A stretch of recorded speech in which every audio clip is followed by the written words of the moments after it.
Саламатсыздарбы, урматтуу телекөрүүчүлөр? Бүгүнкү биздин коногубуз жакында обого чыккан Мен сүйгөн Айтматов фильминин жана башка көркөм тасмаларды жарыкка алып чыккан режиссер жана музыка телеканалынын режиссеру Абдулалим Мамадалиев. Көрсөтүүбүзгө кош келиңиз. Саламатсыздар. Өзгөчө атыңыз бар экен, атыңызды ким койгон? Мен атымды Молдоке койгон дейт. Ата-энем айтуусу боюнча, себеп болсо Абдулалим деген пайгамбардын аты болгон экен. Анан ошол пайгамбардын атын арнап Молдоке койгон, анан баары таң калыша берет Абдулалим дегендечи. Анан дагы бир таржымал менен карап көргөндө арабчанын Абду кул, Алим билүүчүнүн кулу деген маанинде дагы бир чечмеленет. Мен сүйгөн Айтматов деген бир жакшы көркөм тасманы биз көрдүк. Бул тасманы тартууда негизи эмне түрткү болду?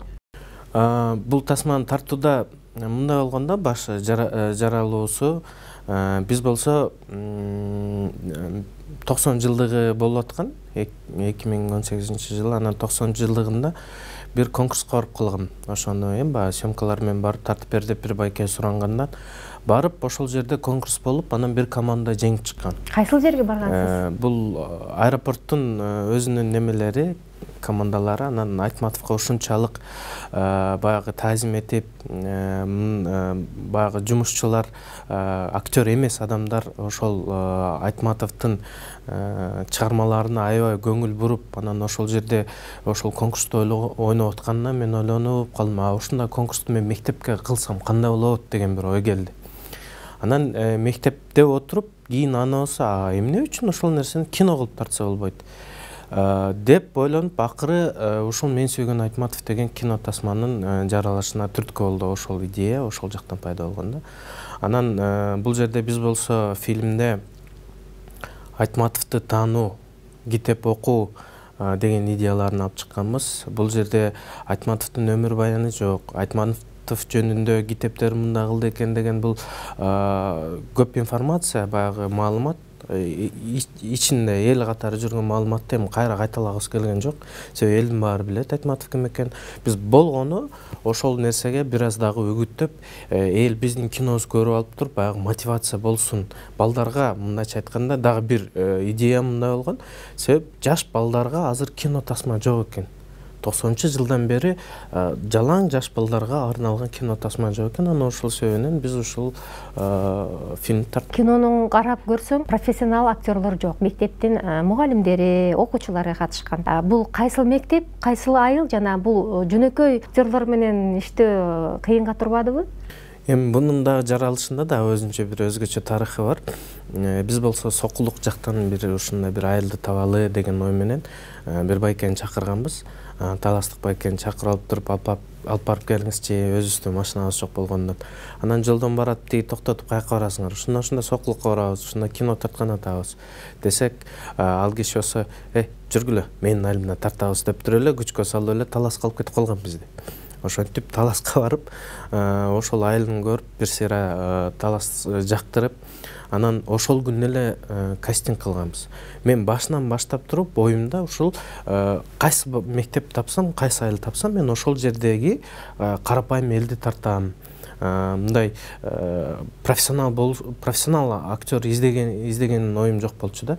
Себеп болсо мага мындайча айтканда айылдын багы чыныгы турмуштун жүзү керек. Ушундай айылда бар бир багы искра дейт го көзүндө. Жаш балдар ушундай неме кылсын деген ой менен ошол жаш балдарды кастинг кылып, болгону мугалимдерибиз, анан 1-2, 3-4 рөлүбүзгө профессионал актер керек болуп калды, ошон үчүн ошолорду чакырганбыз.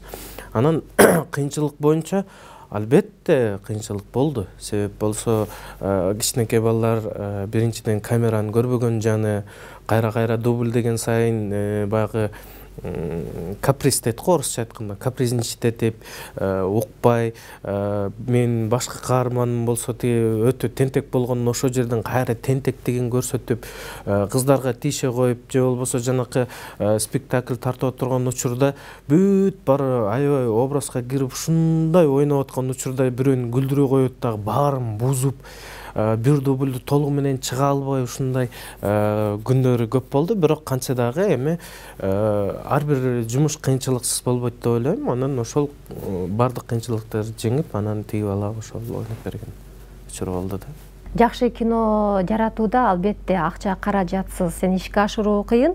Бул акча маселесин, финансы жагын кандай чечесиз?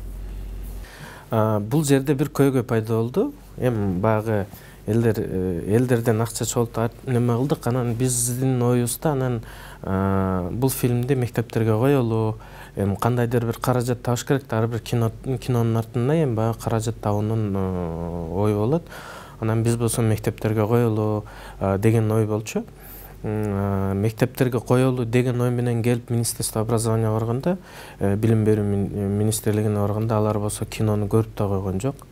Мен бир таң калган жерим, бул кандайдыр министрлик же чоңдор болбосун Айтматовго болгон өзүнүн мамилеси. Көп жерде Айтматовду мындай кабыл алышпайт экен. Бир айткан сөзү: эмне үчүн 90 жылдыгына чейин алып келбедиңер, ошону менен коймоп коебуз деп атпайбы. Анан мындай бир суроо жаралат: эмне Айтматовду даңкташ үчүн ал 90, 100, 95 же ушундай юбилейлик датада толуптур анан Айтматовду даңкташыбыз керек. Биз болсо Айтматовдун чыгармаларын күнүгө окушубуз керек, андан күнүгө үлгү алышыбыз керек, Айтматовдун ойлорун неме кылышыбыз керек, күнүгө окуп турушубуз керек да. Билим берүү министрлигинде келип алып туруп биздин кинобузду уруксат бермей түгүл көрүп да койгон жок. Бизде убакыт жок деп ошол кинону көрбөй коюшту. Мен бир баягы жүрөгүмдү өйкөгөн бир маселе турду.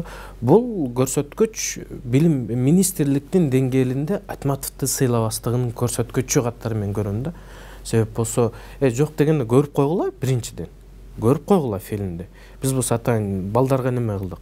Кээ бир учурда кино балага көбүрөөк маалымат берет, информация берет, чем китептен окугандан көрө. Билим ала турган. Тем более бул Айтматов болсо, атель айтып турбайбы десе, көрбөй коюшту. Анан Академия образованияга апарып алып, ошол жерден уруксат алып бердик. Анан коронавирус башталды. Кыскасы, биз бунун каражатын ала албадык да. Бирок канча дагы фильмдин чыгышына сүйүнүп турабыз. Азыр болсо мына YouTube'да эч кандай реклама жок, эч кандай баягы неме жок. 100 миңден ашык көрүү болду. Бул да биздин фильмибиздин жакшы бир көрсөткүчү катары дейбиз да. Режиссер үчүн жумушта эмне татаал? Режиссер үчүн жумушта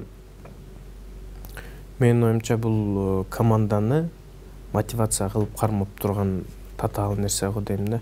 Себеп команда, эгерде кино команда болсо, булар иштейт, оператордун көңүлүн алыш керек, звукорежиссердун, ошол эле учурда актерлордун, ошондой эле монтажер, ассистенттер бар, кыскасы чоң команда. Анан ар бирин дайыма бир мотивацияда, бир импульста кармап туруш керек, дайыма. Анан ошолорду шыктандырып туруш керек. Бул эгерде бир кандайдыр бир оюң туура эмес келип атканда, бир оюңа жетпей атканыңда, командадагы сага бир кандайдыр күмөн санай баштаганда, ошол нерсе бул баягы киноңдун баягы жаракат алып келет да. Ошондуктан деги эле режиссерго бул чоң стресс. Албетте бул тартып аткан учурда чоң стресске кабыл алынат. Себеп болсо ошол команданы кармап туруп, анан ошол команданын мотивация берип туруп, анан кинонун аягында чыгыш бул өтө татаал жумуштардын бири, бирок ошону кылыш керек да. Ошол нерсе татаалдыкты алып келет. Албетте биз ыраазычылыгыбызды билдиребиз. Биз сиздер менен коштошобуз. Кийинки эфирден жолугушканга чейин аман болуңуздар.